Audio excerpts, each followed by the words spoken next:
Section 2.4, infinite limits. All right, so to illustrate some differences between limits at infinity and infinite limits, we want to consider some values. So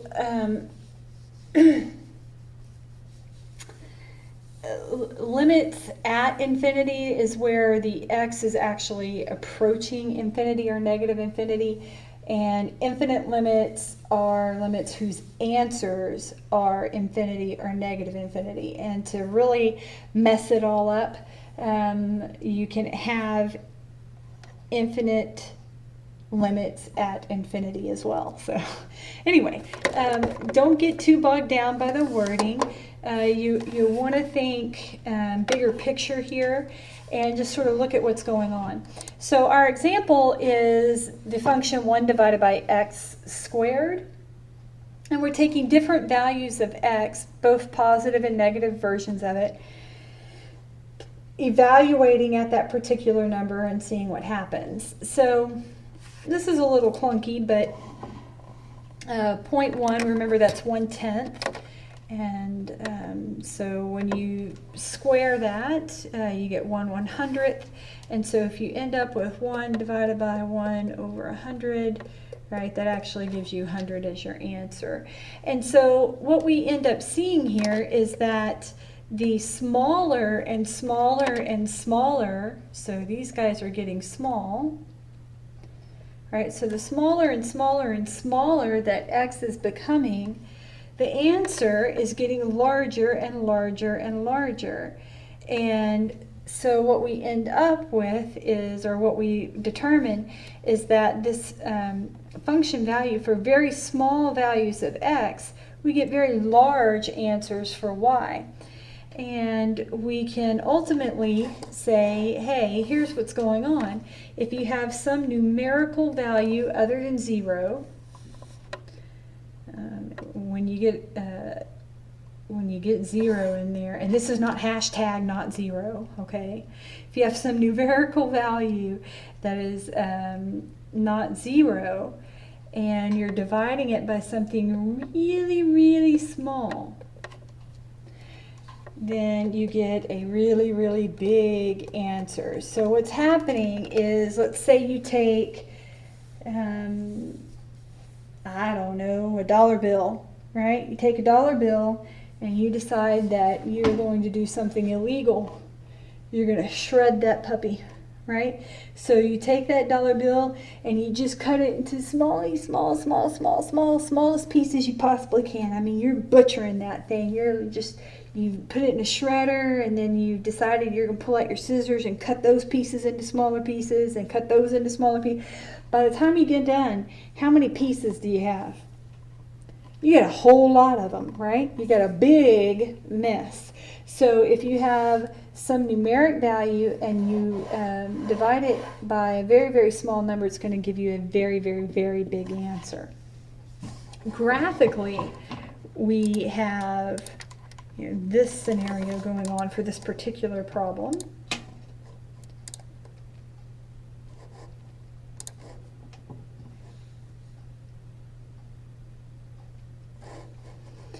So again, this is 1 divided by x squared, and as the x approaches 0, we get closer and closer to 0. Look at what our y value does. It shoots off, right, to infinity. And we could approach this from the right of 0 as well. As we get closer and closer to 0, right, our y value shoots off to infinity.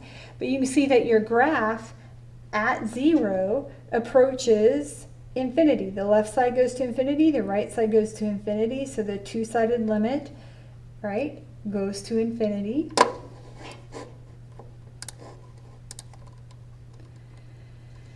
So as x approaches 0 from either side, we say that f of x grows larger and larger, and because of this,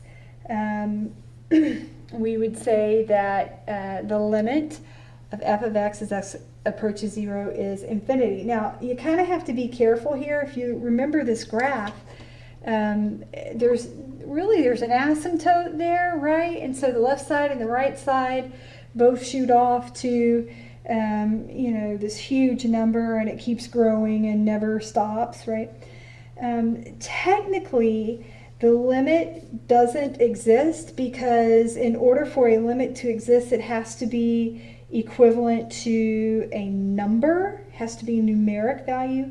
However, mathematicians like to describe what a graph is doing or what a function is doing if they can.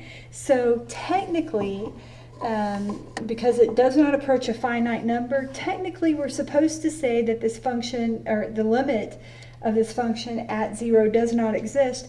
However, as mathematicians, that's what we know that it's shooting off to infinity, so we will go ahead and write, well, we know that this is going to infinity.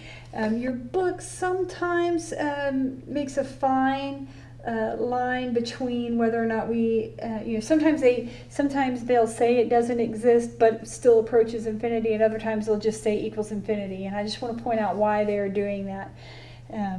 We're being a little bit more loose. If we can describe where this two-sided limit is going, then we will describe it. In fact, as far as limits are concerned, for two-sided limits anyway, the only time we would say does not exist is if the left side and the right side are not going to the same place.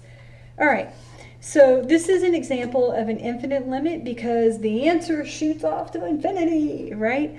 The dependent variable becomes arbitrarily large in magnitude as the independent variable approaches a finite number.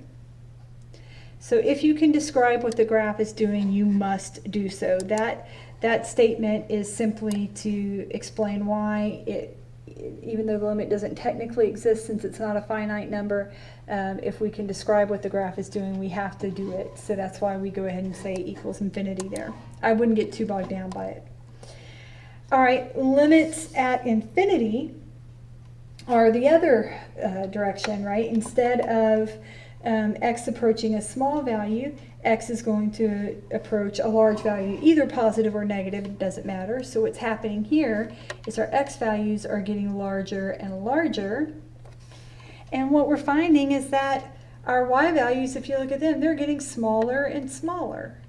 And so what we see, it's still the same function, right? So we have a number that is not 0, and it's being divided by something, right, really, really big, right, because we're dividing it by x squared, and so we're taking things like 10, and we're squaring it, which means that we're not really dividing it by 10, we're dividing it by 100, right, and that's giving us 0.01, and then 100 squared is really 10,000, so we end up with so forth. Okay, so what we're doing here is we're taking a number that is not 0 and we're dividing it by something big, and it's spitting out a small answer. All right, so instead of a dollar bill that you're chopping into the smallest pieces that you possibly can, right? What we want to do now is we want to go back to our stick of gum, right? We got this stick of gum and we've got 1 million people who want a piece of that gum. How much gum is each person going to get? So you've got one stick of gum divided by lots of people. So how much is each person going to get? They're not getting anything, right? So just sort of keep these general things in mind, and should help us figure out how to deal with these different limits, right? And in fact, we can go back to this picture, and what we're describing now is as we approach as x goes to negative infinity, look at what our y value is doing. It's getting so small, it's becoming 0.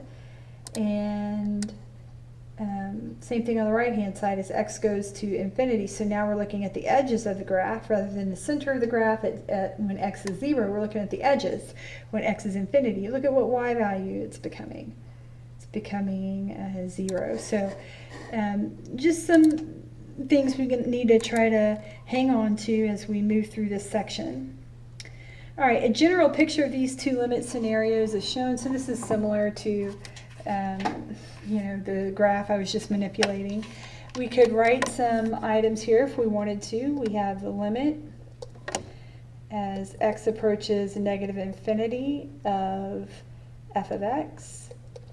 Let's find that. Let's find the limit as x approaches infinity of f of x. Let's try to find that as well. And then maybe the limit from the left and the right of a. See if we understand what we're looking for here. Okay, so if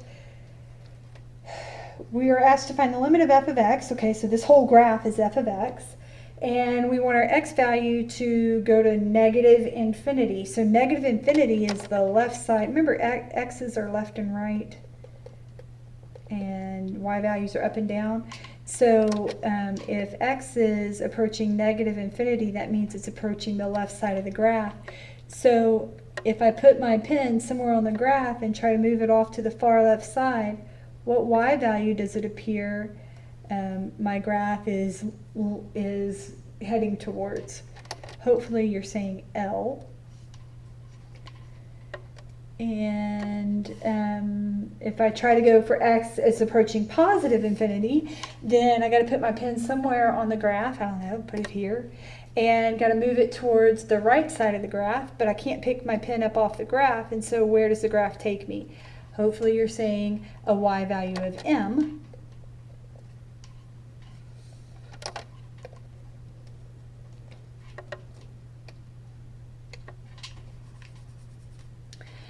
All right, same deal, but now I'm approaching A. So A is this vertical line right here. So now I'm approaching A, and yikes. Okay, I want to approach A from the left, so I got to put my pen somewhere to the left of A and try to move towards A, but I can't pick my pen up off the graph, so the graph ends up taking me to infinity. And if I approach from the right, it does the same thing.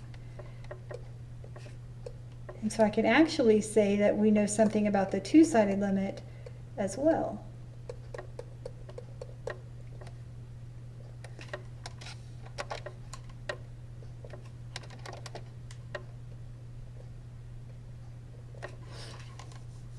Okay, so informally, right, we say that if a function grows arbitrarily large for all x that are sufficiently close but not equal to a, then we say that the limit is infinity. So I'm talking about this piece right here. These are just some informal definitions. If instead, as x gets really, really close to a, but it doesn't have to be exactly equal to a, as it gets closer and closer to a, if instead the f of x, right, becomes more and more negative, right, then we would say this goes to negative infinity. In both cases, technically the limit doesn't exist, but because we can describe where the graph is headed, that's what we want to say. All right, so again, we're going to look at a graph and try to determine some limits. Give us a little bit of practice on this. So let's find the limit. Now we're asked to find the limit as x approaches 1. Now notice that is a two-sided limit, but we know that in order for a two-sided limit to exist, the limit from the left and the limit from the right have to be the same, and so we actually want to verify that they are the same before we can say anything about this two-sided limit. Okay, so as x approaches 1 from the left, so here is the 1 vertical line, right? So x equals 1 vertical line, and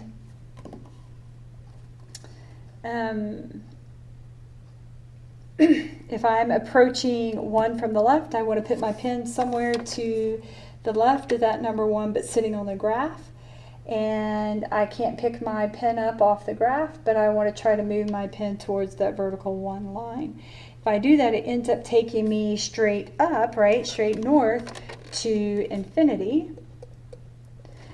If I approach 1 from the right, I put my pen somewhere to the right of 1, and I cannot pick my pen up off the graph.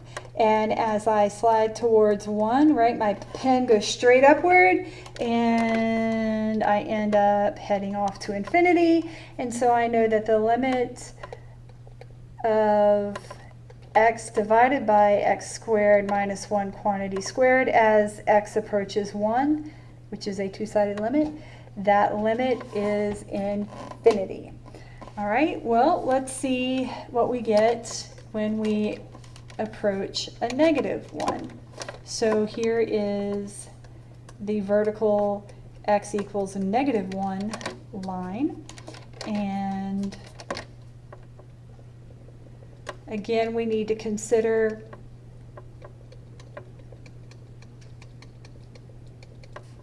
the two-sided limit. So we'll approach from the left, we'll approach from the right, and then we'll see if this two-sided limit ends up in the same spot. Okay, so if I approach a -1 from the left, I'll put my pen somewhere to the left of -1, and I'll try to slide towards -1, but because I can't pick my pen up off the graph ends up taking me to -infinity. If I put my pen somewhere to the right of -1 and I try to draw towards -1, but I can't pick my pen up off the graph ends up taking me to -infinity. Because the answer is the same for both of those, I say the two-sided limit is -infinity. Okay.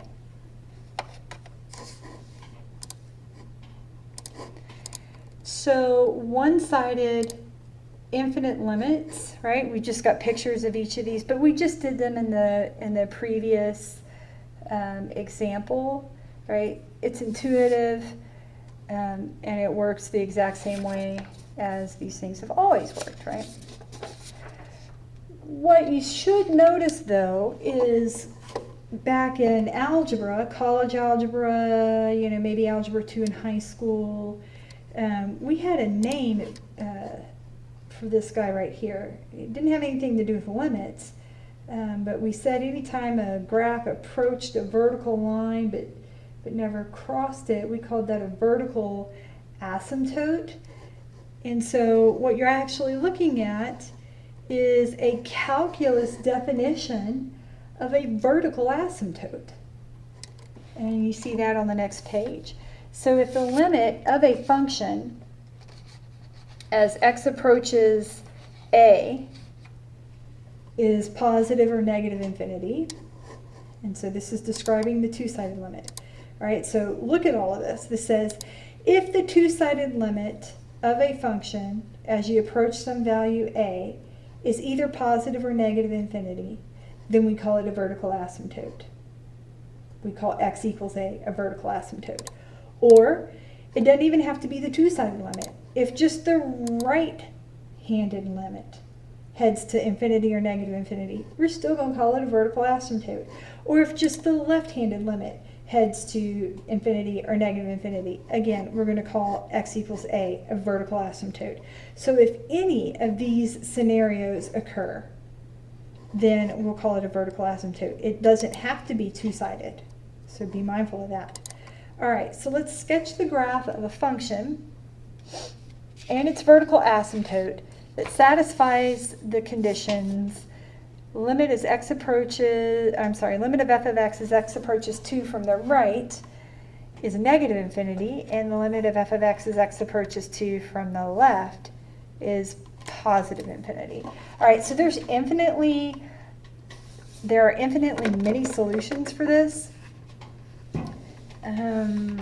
Here is one of them. So let's see, 2. All right, because this says from the left or the right, right, doesn't matter which one, because this is a number, so it doesn't even matter that it's from the right. Because this is a number and this is an infinity, then we have a vertical asymptote. Because this is a number and this is infinity, we have a vertical asymptote.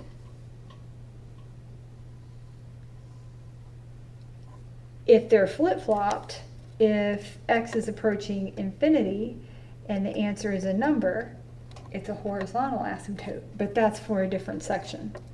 Okay, so I know that if I have x is approaching a number and my answer is either positive or negative infinity, then I know that x equals 2 must be a vertical asymptote. This guy also tells me it's a vertical asymptote. So you know what? I'm drawing my asymptote then. So I've got a vertical asymptote at 2. And now I can do whatever I want with this, right? There are infinitely many solutions. So if I were to give you a problem like this on the test, I would understand that your graph might look a little different from mine, and I would have to grade accordingly, right? I would have to allow for multiple correct answers. I drew mine to look like this. So as I approach, yikes. Okay. Let me see if I can't do a little better job here. Yeah, not much better. All right, so that's how I drew mine. As I approach 2 from the right, it should be going to negative infinity. So sure enough, as I approach 2 from the right, I'm heading south, right? And as I approach 2 from the left, right, this is heading north. So if you look, I kind of drew mine as if it had a horizontal asymptote as well. It didn't have to, but it does need to be a function. This actually says it's got to be a function. Remember, in order for a graph to be a function, right, it's got to pass the vertical line test. So just keep that in mind on some of these. It'll say, you know, be sure to graph a function. So you want to make sure that you're not graphing, for example, a circle, because a circle fails the vertical line test. All right. Vertical line test says a vertical line will only touch the graph once if it's a function. Okay. Finding infinite limits analytically. All right. This takes some skill. Remember that whenever you first attempt to evaluate or first attempt to find a limit, you try to do a direct substitution, right? You try to plug the number in. And that's what we'll do here. We're going to find that we end up with a different answer than we've had in the past, all right? So if I take the, and I'm doing this as scratch work, okay? So if I take the 3 and I plug it in, I get 2 minus, what is that, 15? This is going to give me a negative 13 in the numerator. If I take 3 and I plug it into the denominator, I get 0. Now in the past, we've had 0 divided by 0, and that has been an indeterminate form that's made us say, I'm not sure. There's something else I should do. This is not 0 divided by 0. This is a number divided by 0. So, oh, hey, a number divided by something really small gives us a big answer, right? So,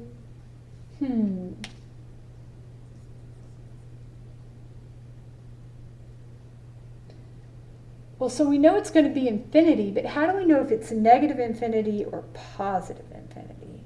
So we've got to be a little bit more careful with our scratch work, if you ask me. So here's what I do. You can approach this however you want. You will not, though, you will not try to tell me that this is equivalent. 13 divided by 0 is a catastrophic failure. That is an implosion. That is God divided by 0, whatever. That thing is, no, you can't do that. So don't you dare say anything is equal to that. It's not equal to it. It's equal to, what does that mean? That's just saying nonsense, okay? This is saying, oh, you have some stuff over here, and I'm going to claim it's equal to nonsense. It's not equal to nonsense. We don't like that. So don't ever write that. You can do the scratch work elsewhere, whatever, but do not put that it's equal. You're going to get points taken off, and you're going to be frustrated, and I'm going to be like, but I told you, and we will be upset with each other, and that's not good, okay? So we need to make sure that we do this correctly. This is the way I do it. You may have a better way, so I'm open to seeing other ways to do this, but I am attempting to show that I'm doing some scratch work here. And what I'm claiming is that when I plug the 3 into the numerator, yeah, 2 minus 15 does give me a negative 13. But technically with these limits, you know, you're never actually at 3, you're approaching 3, all right? And in fact, you're approaching 3 from the right.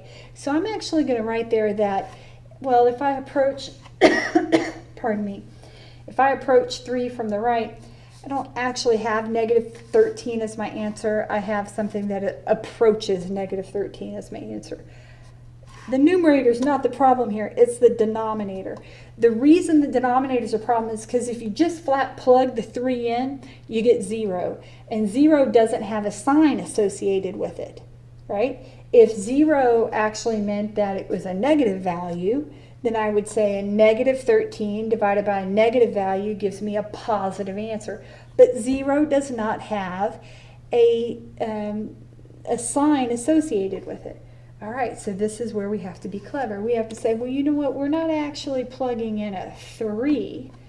We're actually plugging in things that are greater than 3, right? Because that says 3 from the right, or things that are bigger than 3. If I'm plugging in something that's bigger than 3 and subtracting 3 from it, I know that my answer is heading towards 0, but is it positive as it's sliding towards 0, or is it negative as it's sliding towards 0? Right? So let's say I plug in a 4, and then I plug in a 3.5, and then I plug in a 3.05, and at 3.00000 whatever 1. So as I plug in these numbers are approaching 3 from the right, so they're sliding in towards 3. My answer is getting smaller and smaller and smaller, but do you see that it's positive as it's sliding towards 0? So this is how I write it. I say that the numerator is sliding towards a negative 13, while the denominator is sliding towards 0, and it is positive while it is sliding towards 0. Then I come back and I say, okay, keeping those two things in mind, a negative divided by a positive is a negative. And then if you have a number divided by something really, really small, remember a number divided by something small spits out a big, right? Let's try it from the left. So if I plug 3 into the numerator, I have no problems. It gives me a negative 13. The reason I have no problems is because when I plug the 3 in, it spits out a number that is not 0. If the number is 0, like you have in the denominator, if the number is actually 0, then you have an issue because 0 doesn't have a sign associated with it. So I actually need to figure out what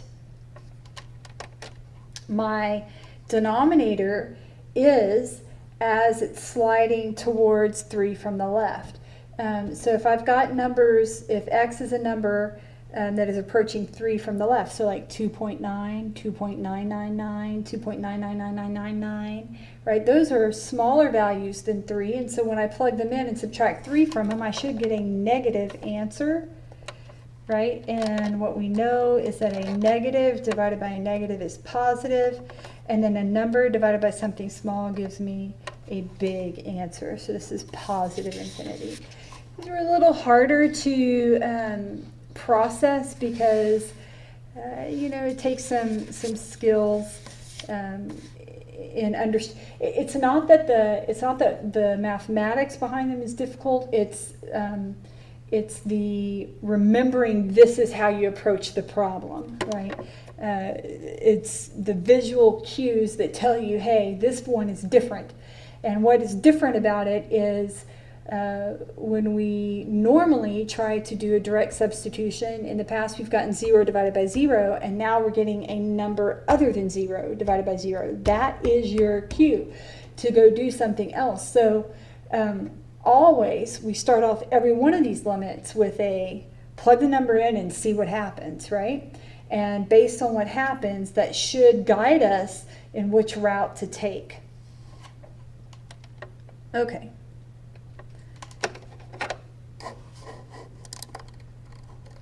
So let's evaluate these limits. Now, the problem with an absolute value is that students always forget absolute values are a piecewise defined function in disguise. They're an implied function. We have several of these, but we have several functions that imply something. You know quite a few of them. For example, you know that I don't have to tell you, you can't divide by 0. That is implied. I also don't have to tell you, you can't take the even root of a negative number. That's implied. You know that. It's not something that I've got to state to you over and over again. It's just understood. One that's a little harder, it should be implied, but students have forgotten for whatever reason, is that the argument of a log has to be positive. It cannot be 0, it cannot be negative. So that's another sort of implied domain. All right, so this problem, all of those, by the way, were implied domains. This problem also has implied domains built into it because it is, by definition, absolute values are piecewise defined functions. So we have the absolute value of x plus 7. And if you recall, you always have two versions, right? In these piecewise defined absolute value problems, you have the positive version, and then you have the negative version. And I've said don't distribute that minus sign. It doesn't really help you, and it messes me up when I'm grading, so just leave it like it is. And then you should be able to state what the domain is, right? It should be an if function. And remember, the domain you'll have greater than or equals will go with the positive version of the function, and the less than goes with the negative version whenever you first write these down. And then you got to figure out what number should go over there, because some students automatically default to 0, and that's not right. It's whatever makes the inside of your absolute value. What makes that equal 0? That's the number that goes over here.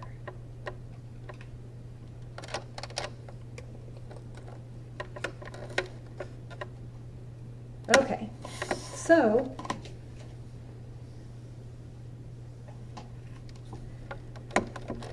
let's think about what we, or how we deal with piecewise defined functions and one-sided limits. So I need to decide which of these two expressions, right, I should write in the numerator. Which one of these should I put, the x plus 7 or the negative quantity x plus 7, right? It's based off of if I'm approaching this negative 7 from the left or the right. If I'm approaching from the right, I need to use things that are greater than negative 7. And if I'm approaching from the left, I need to use things that are less than negative 7. Since this says I'm approaching negative 7 from the left, then I need to use the bottom function because that's the function I use, right, whenever I have things that are less than negative 7 or to the left of negative 7. All right, so instead of writing the absolute value, I will now write the piece of the absolute value that I will actually use for this problem. So the numerator is the piece that I'll actually use, and then I'm just rewriting the denominator. notice that these cancel, and so you're left with a -1 as your answer.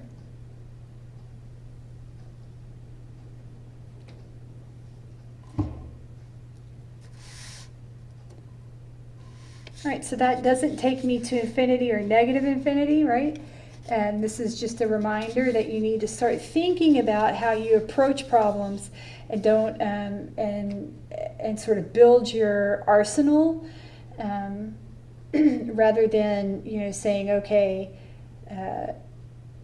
every problem in this section is going to give me infinity as an answer. Every problem in this section is going to give me a fraction, or whatever the deal is, right? You have to recognize that you're going to be thrown all sorts of these, and you've got to be able to decide for yourself how to approach it. All right, this next one, if I take a -4 and I plug it in, it's going to give me 0 divided by 0. That's an indeterminate form. So what do? Well, anytime you have an indeterminate, or anytime you have 0 divided by 0, the first thing you tend to do is factor and cancel. So I notice in the numerator I can factor a negative x out of the numerator. That would leave me with x squared minus 5x plus 6. In the denominator, I can factor a negative x squared out, which would leave me with x plus 4. Let's see, this negative and that negative will cancel. This x and one of those x's will cancel. So that leaves me with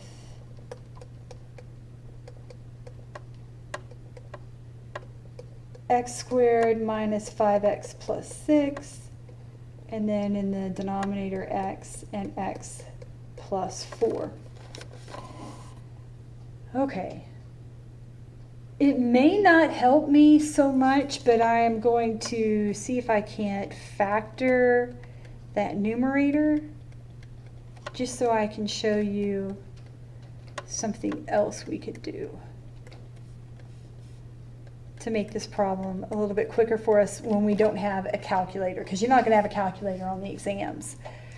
Okay, so I factored the numerator. I was hoping something would cancel, but it's not going to, right? There's nothing in the numerator that cancels with the denominator at this point. But that's okay, because when it's factored like this, it's a little bit easier for me to multiply because it's smaller numbers. So here's what I'm thinking. I take that -4 and I plug it into the numerator, right? And so I'd get -4 minus 2 is a -6, and then -4 minus 3 is a -7.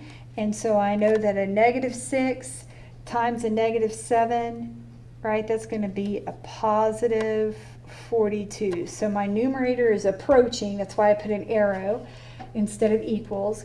Right, it doesn't ever actually get there, because what does our x down in the limit say? It says x approaches -4 from the right. It doesn't actually say that it's getting there, it's approaching there. Anyway, so my numerator is approaching positive 42. What is my denominator doing? Well, my denominator is a -4 times a 0, which is approaching, let's see, -4 times 0 is 0. Now, a lot of students are tempted to say, well, because that's a -4, then this is a negative as it's sliding in. We have to be very careful. We have to be very careful because this 0, right, doesn't have a sign attached to it. So really, we've got to consider what's happening here. We've got a -4 from the right. So if you're to the right of -4, that's like -3.9. If I were to plug a -3.9 into the x plus 4 times x, I'd get a -3.9 times a -3.9 plus 4, right? So a -3.9 times a positive. So this would give me a negative answer, right? All of this is scratch work. None of this is equal, right? So a lot of this is just scratch work up here. But what we end up finding out is this denominator is negative as it's sliding in towards 0. So what we now have is a number on top, so a number, divided by something small. So we know that that's going to give us something big, right? And because we have a positive divided by a negative, we know it'll be a big negative. Okay, well, back up here, right, we said that if a limit approaches a numeric value from either the left or the right and returns either a positive or a negative infinity as an answer, then it is an indication of a vertical asymptote. We would like to be able to state what our vertical asymptotes are without actually having to graph them.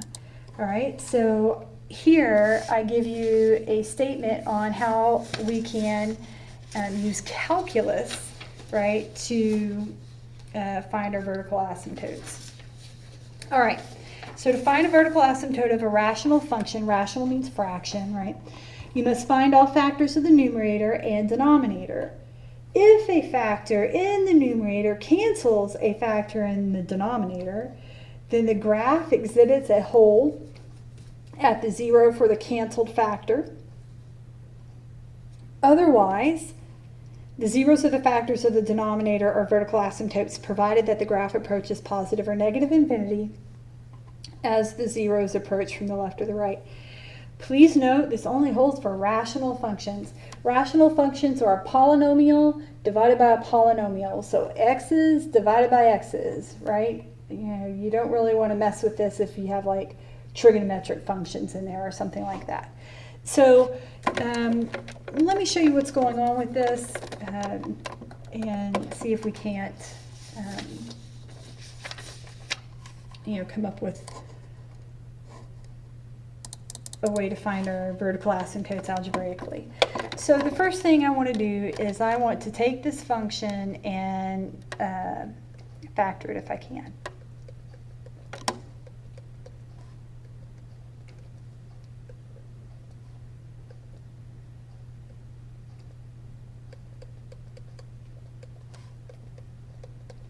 I think that works. Let's see. Yeah, that works. Okay. So you're not always going to get something that cancels, but if it does cancel, that tells you there's going to be a hole.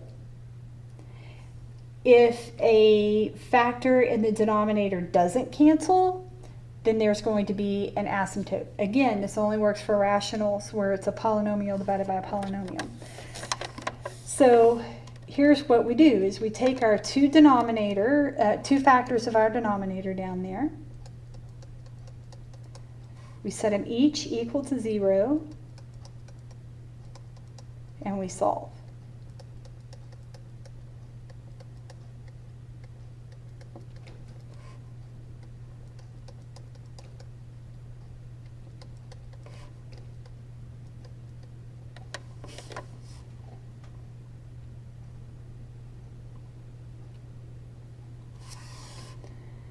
So what I now know is I have possible, notice I say possible because I got to do some testing on it, possible hole and possible vertical asymptote.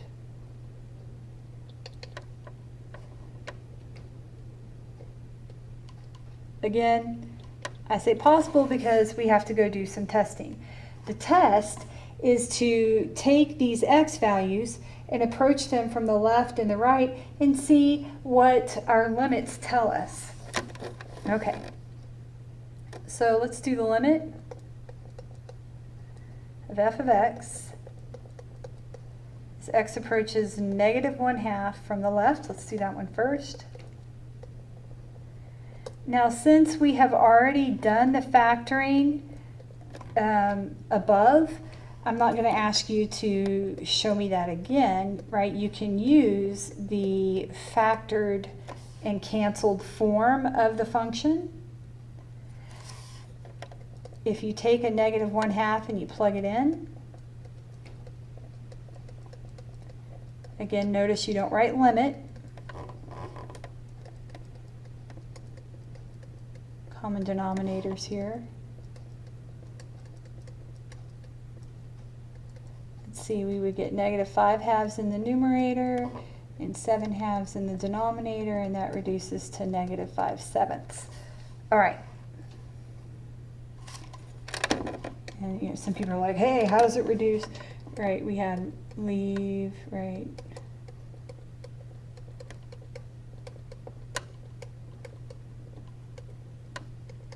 -5/7. Okay.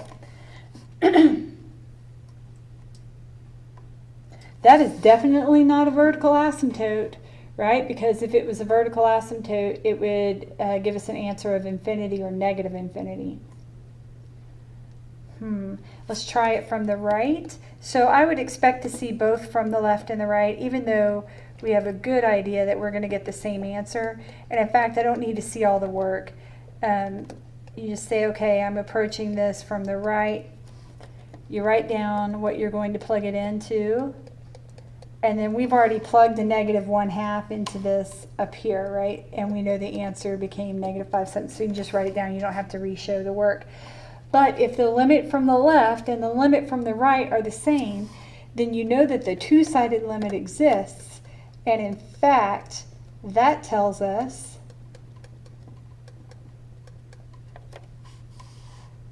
since, okay, now there's a lot of ifs on this, but, or, you know,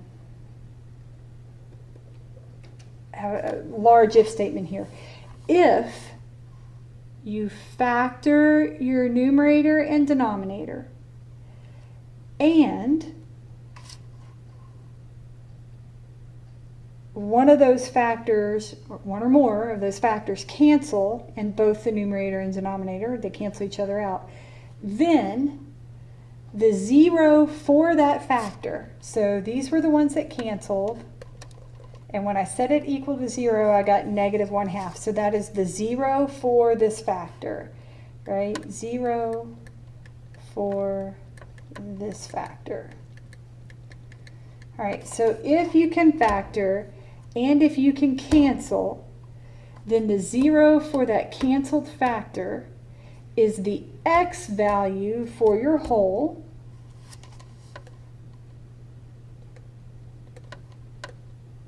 So the 0 for that canceled value, factor is the x value for your whole, and the result of the limit as you approach that 0 from the left and the right is the y value of the whole.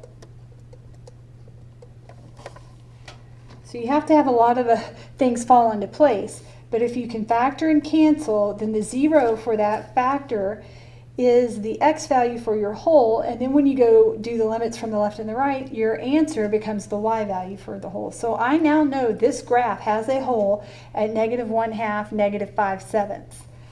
All right, then we go do the other 0.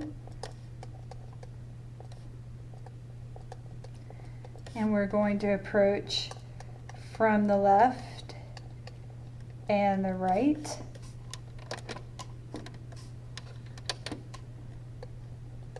And again, because we know that this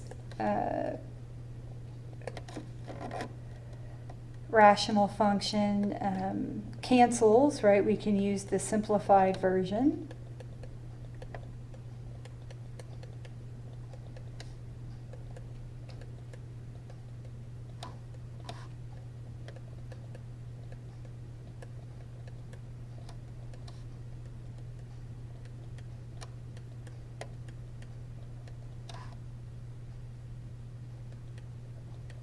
Uh-oh, got a problem. Because when I go plug it in, look at what happens. I have -11/3 divided by 0. I can't ever have that as my answer. I can't put equal signs there. Okay, so yikes. This one is different. This one isn't going to allow me to just plug a number in and pop out an answer. This is what we had been doing with our infinite limits, right? What happens here is when I plug the negative 5/3 into the numerator, I get negative 11/3. And when I plug negative 5/3 into the denominator, I get 0. And I just have to figure out if it's negative or positive as it's sliding into 0. Well, if I'm approaching negative 5/3, and I got to look at the number line on this one. If I'm approaching negative, here's negative 5/3. If I'm approaching it from the left, so I'm over here to the left of it, then that would be a number like, I don't know, negative 10. I mean, I'm picking something huge, right? So something to the left of it would be like a negative 10. Well, like 3 times a negative 10 plus a 5, I mean, negative 10 really is too big a value, but you understand that that gives me a negative answer as I'm sliding in. So I end up with a number on top divided by 0. The number on top is negative, and as I'm sliding in towards Z, or as that answer denominator is becoming 0, it's negative as it's sliding there. So we end up with a negative divided by a negative is positive infinity. That's a vertical asymptote because it gave me infinity as an answer. If I approach from the right,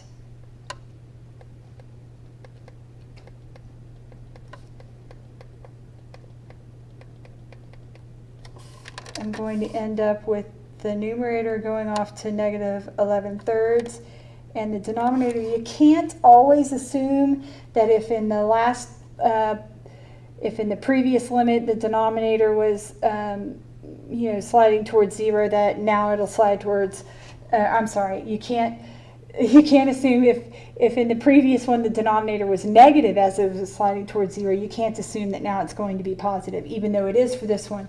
Don't always make that, you know, assumption, double check it.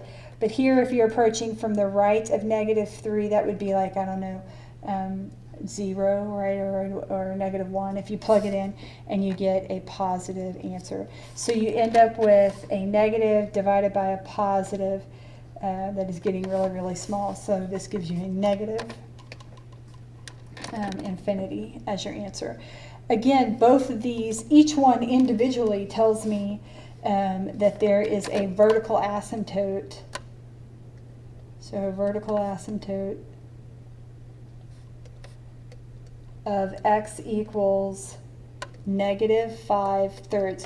So the vertical asymptote is always written as a vertical, the equation of a vertical line, which is x equals some number.